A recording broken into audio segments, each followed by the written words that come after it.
puedo unir esos dos puntos a través de una parábola y igual a x al cuadrado c1x al cuadrado más c2x más tal, un polinomio de orden 2, o puedo hacerlo a través de un polinomio de orden 3, una cúbica, o un polinomio de orden 4, un polinomio de orden 5, etc. ¿Sí? O puedo unirlo a través de otras funciones diferentes. Obviamente los polinomios son más sencillos. Esto es una interpolación cúbica cuando uso polinomios cúbicos. Entonces, si yo tengo un punto A y un punto B, y yo tengo entonces la coordenada AX, AY y BX, BY, y yo digo que están unidos a través de un polinomio cúbico, yo tengo mi marco de referencia acá, X gorrito, Y gorrito y un origen. Tengo entonces la coordenada AX, B, AX, Y, AX, AY y BX, BY. Y entonces esto es una función de X. Entonces la posición en Y va a ser función de la posición en X. Y eso va a seguir un polinomio. Y va a ser igual a X al cubo, polinomio cúbico, más bx al cuadrado más cx más d, ¿cierto? ¿Sí? ¿Está bien? Juan Pablo acaba de llegar. Entonces estamos haciendo una función cúbica, polinomio grado 3, que conecta el punto A y el punto B. Si ese polinomio está pasando por A, tiene que satisfacer esta ecuación con un A conocido y con un Y conocido y un X conocido, ¿cierto? Entonces, ¿qué tendría que hacer en esta ecuación, dado que conozco la posición de A? Es decir, conozco A en Y A en X, y lo mismo para B. ¿Qué haría con esta ecuación? Meter esos valores aquí, ¿cierto? ¿En qué variables entrarían esos valores? ¿En A, B, C, D o en X y en Y? En X y en Y, ¿cierto? Y vale a Y cuando X vale ¿cuánto? A X. O sea que esto me da A por AX al cubo más, etcétera, reemplazando todos los X. Esto es una ecuación, ¿cierto?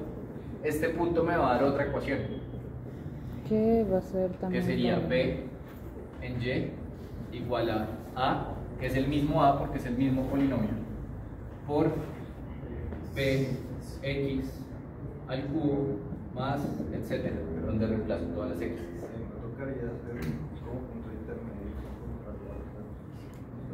Listo. Entonces, ¿cuántas ecuaciones tengo? Dos ecuaciones. ¿Cuántas incógnitas tengo? 4. Esta y esta me definen el polinomio. O sea que me faltan datos. William dice, necesito más puntos. Si yo pongo un punto adicional, tendría otras 2 ecuaciones, 4 incógnitas. Pero no es chévere porque entonces necesito 3 puntos para definir el polinomio. Yo podría definir el polinomio con la ubicación del punto B y la derivada, que va a ser diferente esta pendiente, ¿cierto? Este ángulo θ o la pendiente de esa recta que pasa por B va a ser diferente, va a ser conocida, ¿cierto? Y esta va a ser conocida y son 2 valores diferentes. La pendiente aquí es mayor y la pendiente aquí es menor, por ejemplo, en la gráfica que yo dibujé. ¿Qué pasa en la derivada? ¿Cómo calculo yo la derivada de ese polinomio si ya tengo el polinomio? Pues derivando. ¿Cuánto me da? Eso sería el Y, que derivada de Y respecto a X. Ajá. Sería El punto lo usamos para derivar respecto al tiempo, ¿no? Entonces pues ahí no aguanto usar punto. De Y, de X. ¿Qué me queda aquí? 3 3ax al cuadrado más 2bx más c, ¿cierto? Entonces la derivada en esta posición B, ¿cierto? Es reemplazar el bx en estas x's. Y entonces me da otra ecuación adicional, porque este dato yo lo sé, ¿sí?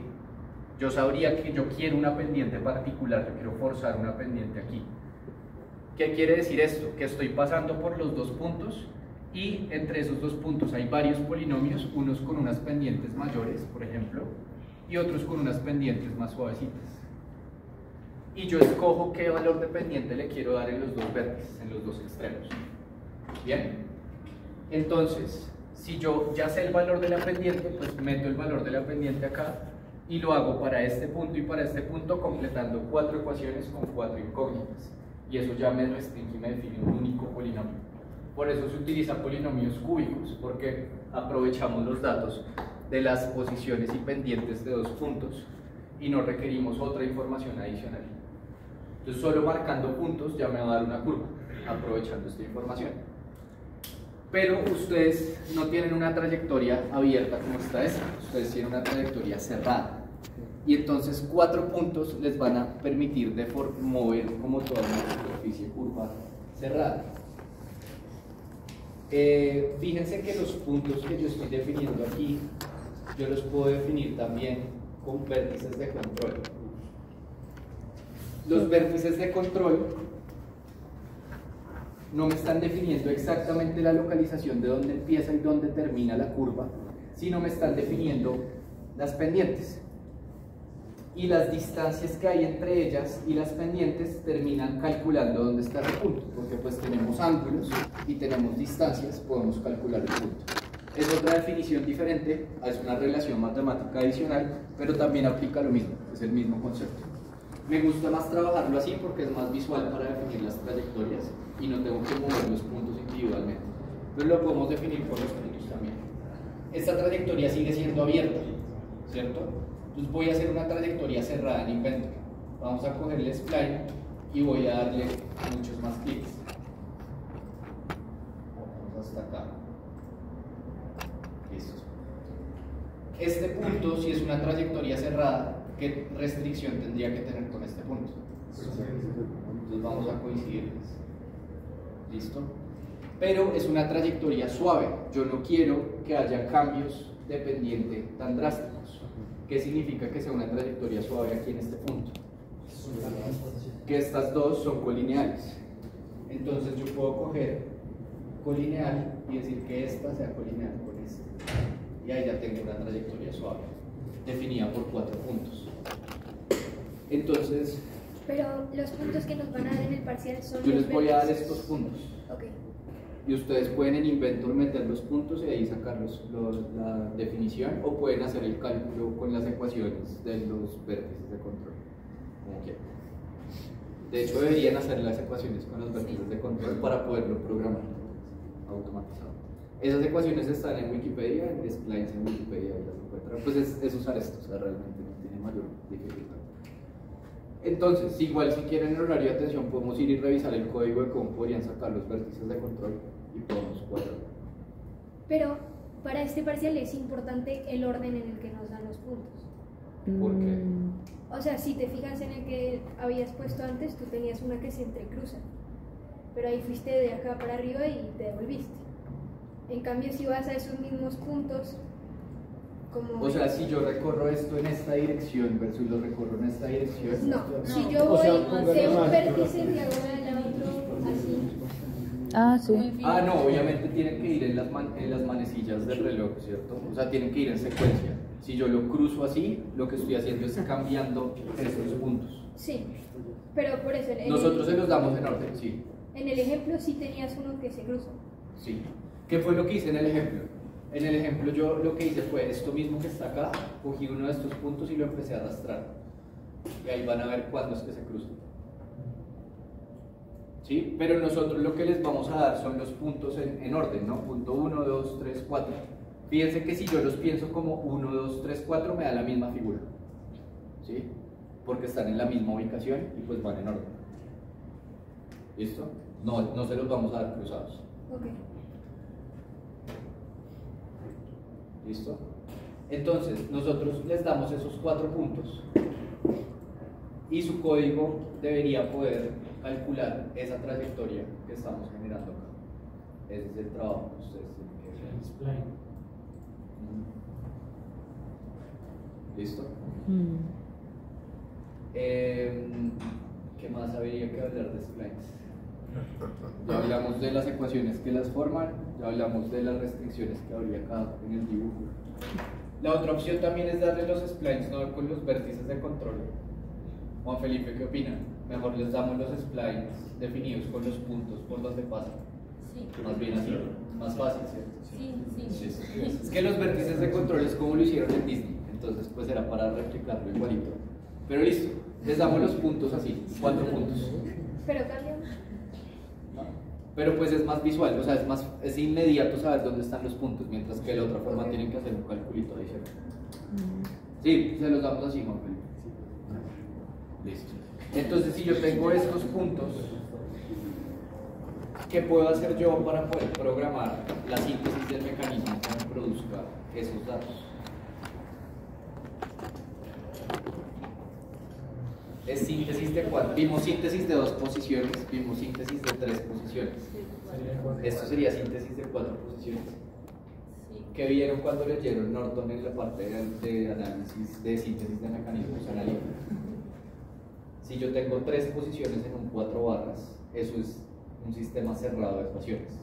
Si tengo 4 posiciones, pues ya no puedo resolver el problema como lo resuelven en Norton. Entonces, no sería síntesis de 4 posiciones. Puede ser síntesis de 3 posiciones y entonces ahí cómo hago para que dé toda la vuelta. Si solo tengo estos 3 puntos, esto podría seguir derecho por otra trayectoria diferente y no pasar por acá, no acercarse por ahí. Pero igual Pero hay... en este son 5 barras, ¿no? Sí, pero es un solo grado de libertad, entonces una sola entrada me genera la trayectoria. O sea, entonces que tal vez sí se pueden usar más puntos para definir el sistema. Para definir el sistema, no, porque usted está restringiendo uno de los grados de libertad, al final solo tiene un grado. No le saldría cerrado. Hacer 2 mecanismos, uno que primero pase por estos 3 y después otro que pase por los otros 3. 2 mecanismos diferentes. Hacer el análisis. O sea, un mecanismo para que haga este recorrido y otro mecanismo para que haga este recorrido. ¿Y cómo conecta los dos? Esa idea está re loca. O sea, 2 mecanismos diferentes, uno para hacer un pedazo.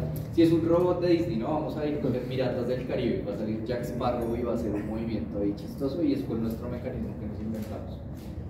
Se engancharía, o sea, hay un mecanismo de clutch que engancha un mecanismo para que entre mientras mueve el brazo de una manera y luego cuando va a transicionar al otro pedazo de la trayectoria se desengancha el mecanismo, se conecta al otro y arranca a moverlo, todo por trozos. Sería la atracción de Disney más complicada de la historia. Tendría muchas cosas que diseñar. Se podría, pero no creo que sea conveniente. ¿Qué otra opción? ¿Qué hicieron en el paper? Iterativo. ¿Iterativo en qué? O sea, de pronto pues se puede hacer síntesis de 3 posiciones y que itere o que cuadre con la otra. Ok, initial que Sí. Síntesis de 3 posiciones y que itere. Puedo desarrollar más la idea de lo que itere porque no entiendo cómo iteraría. Creo que tengo la intuición de para dónde va, pero no estoy Sí, seguro. pues o sea, con las síntesis de 3 posiciones se tiene una trayectoria y después sí la va a cambiar un poquito para que cuadre mejor, o sea, una función de optimización. Ese está bueno, ese está chévere. Yo tengo varios parámetros acá, tengo más parámetros con los que jugar para que me dé varias trayectorias. Entonces, si yo hago síntesis de 3 posiciones, podría definir una trayectoria, miro qué tanto error me da con el punto que falta y voy variando parámetros hasta que eso converja como algo más cercano. Eso está chévere, eso me gusta. Algo más general, que era la solución que yo pensé apenas yo les planteé este paper y el problema. Ya que vimos en la clase que vimos síntesis analítica, ¿cómo lo resolvimos? Porque no lo resolvimos igual que en Norton. En Norton, si vieron el libro, siempre plantea sistemas de ecuaciones lineales y termina despejando una matriz, las incógnitas. Nosotros no, nosotros hicimos otro método en Python, la presentación, cuando yo les mostré el pescadito. List squares, que traduce list squares. Mínimos cuadrados, ¿cierto? Mínimos cuadrados. O sea, queremos minimizar un error cuadrático, un error que va al cuadrado. Entonces, si yo me invento cualquier mecanismo, el que yo quiera, si yo le pongo una longitud, le pongo pues, longitudes, le pongo ubicación de los engranajes, ese mecanismo arbitrario cualquiera yo lo puedo poner aquí en algún lugar del espacio y eso me va a pintar una trayectoria, ¿cierto? Y esa trayectoria, cada uno de los puntos de esa trayectoria respecto a los puntos de esta trayectoria pues van a tener un error. Entonces yo tengo que ver si esto que me dibujó está cercano a lo que yo quiero que me dibuje. Y ahí sí lo hago iterativo, pero con todos los parámetros. No empiezo a forzar una síntesis de 3 puntos inicial, sino de una vez hago algo que encuentre todo. Y lo hago de ceros. Esa es una opción. ¿Cuál es el problema? Si mi initial guess del mecanismo está muy lejos del resultado que yo estoy dibujando, pues va a ser difícil que converja. Entonces de pronto es ¿cuál es su nombre? Nelson. La idea que da Nelson me parecería muy chévere porque les generaría un initial guess muy rápido de por dónde más o menos debería ir su mecanismo y esa semilla inicial usarla para que explore mínimos cuadrados y encuentre el mejor y el óptimo. Entonces esa idea me gusta, me parece muy chévere. ¿Qué otra alternativa pueden hacer? Ustedes son curiosos del Machine Learning y por ahí de pronto han hecho alguna cosa ahí con SciPy o con Scikit-learn o con algunas de esas vainas, ¿no? Eso, ¿listo? Entonces si han trabajado con alguna librería de Machine Learning, fíjense que yo podría coger mi código, que, así como se acuerdan que hicimos cinemática directa y usamos el problema de cinemática directa para resolver la cinemática inversa, podríamos hacer lo mismo acá. Tenemos la cinemática directa, o sea que yo meto mi código del taller 1 y muevo y produzco una trayectoria particular, corro ese mismo código para todas las posibles longitudes y combinaciones que se me ocurran y armo una base de datos que me va a decir por dónde voy a pasar para un set de parámetros particular. Y luego uso esa base de datos a través de entrenar un algoritmo de Machine Learning para que busque, dados los puntos por donde yo quiero pasar, cuál es el mecanismo más cercano en esa base de datos. Así fue que lo hizo Disney. Entonces, pues esa es la forma más chévere para poderlo hacer de forma generalizada, que converja rápido. Una vaina muy chévere que hizo Disney, si leyeron el paper completo ahí, es que ellos usan el Machine Learning para dar un initial guess y luego lo refinan con mínimos cuadrados. Ese sería el atajo más chévere, porque yo tengo un initial guess que me da una figura cercana y luego sí voy ajustando mis parámetros con una búsqueda más refinada para llegar a la cosa que me genera la mejor trayectoria posible. Sería calculando el error para cada punto. Entonces, William, ¿cómo piensa que podemos calcular el error para cada punto? Porque lo que yo voy a tener escrito, entonces,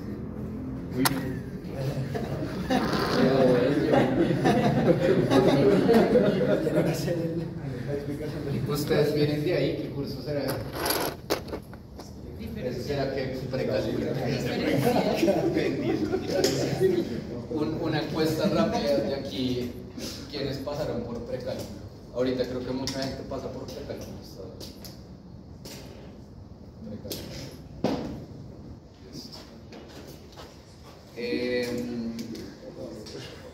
Ya se me fue que estaba así los puntos. Entonces, yo tengo mi mecanismo y mi mecanismo me va a generar una trayectoria. Y esa trayectoria yo la voy a tener discretizada en los puntos gracias a los pasos que dé mi mecanismo. Entonces, si yo hago un least space de todos los ángulos que hace el engranaje y lo hago en pasos de ángulo de, no sé, 1 grado, pues voy a tener una resolución de n puntos aquí. Si lo hago de 1 grado, pues tendría 360 puntos. Si lo hago en pasos de 1 grado del ciclo, porque pues el ciclo se repite con una revolución del engranaje. Si lo vemos de esa manera. Entonces tengo todos estos puntos. Para el spline yo tengo 4 puntos, 4 vértices. Vértice 1, vértice 2, vértice 3, vértice 4. Pero a través de las ecuaciones del spline yo podría calcular cualquier punto intermedio, ¿cierto? Porque pues puedo interpolar con la ecuación que tengo. Entre estos dos hay un polinomio, entre estos dos hay otro polinomio, entre estos dos hay otro polinomio, entre estos dos hay otro polinomio. Yo puedo ir a cada segmento y calcular las posiciones. Entonces yo puedo interpolar y sacar 360 puntos para que coincidan con los 360 puntos de aquí. ¿Cómo calculo el error entre los dos? Ahí uno comentaría los puntos del mecanismo, porque lo que yo me encuentro es que los puntos no quedan espaciados por la velocidad, puede que haya puntos mucho más separados que otros. Entonces ahí el cálculo del error puede quedar diagonal desde un punto a punto. No entiendo la razón. Si quieres hacer el dibujo. Lo hace por lista. Está buena la pregunta porque si nos va a definir aquí como algo más interesante para pensar. Si esta es la spline, a la spline sí es fácil sacarle los puntos Uniformemente uniformemente. espaciados. Pero si lo estamos indexando respecto al tiempo, puede que haya puntos muy separados porque en este momento la velocidad es alta, mientras que aquí hay puntos muy unidos. Entonces, mi pregunta es, cuando nosotros sobreponemos el mecanismo, si estos puntos están espaciados uniformemente, El error va a ser más exacto. grande incluso cuando... Si yo le apunto este a este, y el error se me dispara cuando debería estar Podrías interpolar esa otra curva, ¿no? Pero esta curva no necesariamente será un spline de 4 puntos. No, porque pero mi mecanismo tienes me una puede lista. mejorar. Pero Tiene la lista y puede interpolar. Porque tú cómo sabes cuáles están lejos, cómo interpolar. El problema es si uno quiere sacar la diferencia entre los puntos, ¿cómo sabes que los puntos más cercanos son los que...? Exacto. O sea, si tú quieres sacar la diferencia entre una curva y la otra, ¿cómo sabes que estás comparando el punto que es, sabes? El mismo punto con el mismo punto. O sea, el punto que te gustaría con el punto. Listo. Esa está buena, esa no me la he preguntado. O sea, yo como me imaginé es pintar como una integral entre las dos curvas, o sea, dibujar la sombrita, el área que queda entre las dos curvas. ¿Y qué buscar tira una forma de cera? calcular esa área aproximadamente. Y las que te da mayor área son las que se interpolan. Y ese área es pues el error. Sí. Yo creo, digamos, con esta no tenemos ningún problema porque tenemos full control de dónde sacamos los puntos y los podemos sacar espaciados uniformemente en el recorrido, ¿cierto? O sea que esta no hay lío, pero esta sí puede dar problema. Entonces, si yo para esta trayectoria yo ya tengo unos puntos y esos puntos pueden estar espaciados, ¿cierto? Yo podría sacar la longitud recorrida, es lo que dice Tomás. ¿Sí? O sea, digamos, de aquí a acá hay un delta S, de aquí a acá hay otro delta S, delta S1, delta S2, este es un delta S3, ¿cierto? Entonces yo podría coger toda esa longitud que está dando esto y dividirla en trozos uniformes. Y a través de esos puntos interpolo uniformemente las ubicaciones que me está dando la trayectoria del mecanismo. Para un paso delta S igual al paso delta S que yo fixé acá. Esa sería mi forma, hacer una integral de línea. ¿Si era la integral que estaba nombrando o estaba pensando en integral de área? O sea, yo hablaba de la integral por otra cosa, pero pues sí, la idea de eso es como... Entonces, si yo hago el recorrido sobre los puntos que ya tengo, que no están espaciados uniformemente, pero hago la integral de línea y luego los separo en un delta S constante, ahí puedo interpolar. Y pues puedo interpolar cúbicamente entre estos puntos, o una interpolación lineal también, si quieren aproximarse. Pues si están tomando suficiente cantidad de puntos, una interpolación lineal acá le está perfecto. ¿Sí se entiende la lógica? Es una integral de línea, una integral de recorrido. Pero para, digamos, resolver el tema que había dicho antes de las velocidades. Pero para comparar punto a punto... Listo, entonces lo que resolvimos en este momento es que ya tenemos puntos X igualmente espaciados sobre la curva en esta y puntos igualmente espaciados sobre la curva en esta. Sí.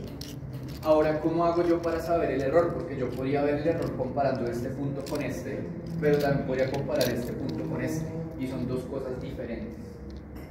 ¿Qué podemos hacer ahí? Creo que eso es lo que estaba diciendo.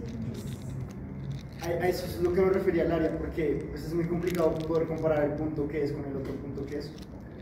Podría, no sé cómo, pero entonces yo les propongo opciones: calcular el centroide de esta, calcular el centroide de esta, ¿cierto?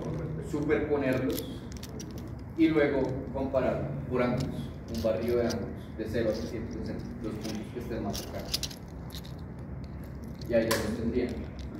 Eso también les va a ahorrar que el parámetro o la variable donde pongo los engranajes no me va a cambiar la trayectoria que sigue el mecanismo, solo me va a desplazar la trayectoria de un lugar a otro.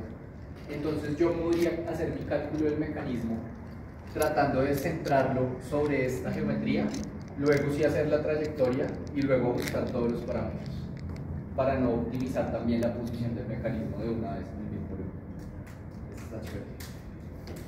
Este problema está buenísimo, tiene muchas cosas muy chéveres.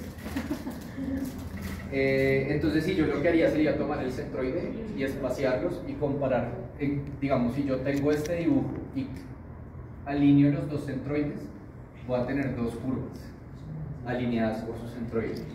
Y entonces yo voy a arrancar para mi ángulo cero, cuál es el punto más cercano que pasa por esa recta, cuál es el punto más cercano que pasa por esa recta y comparo el error entre esos dos.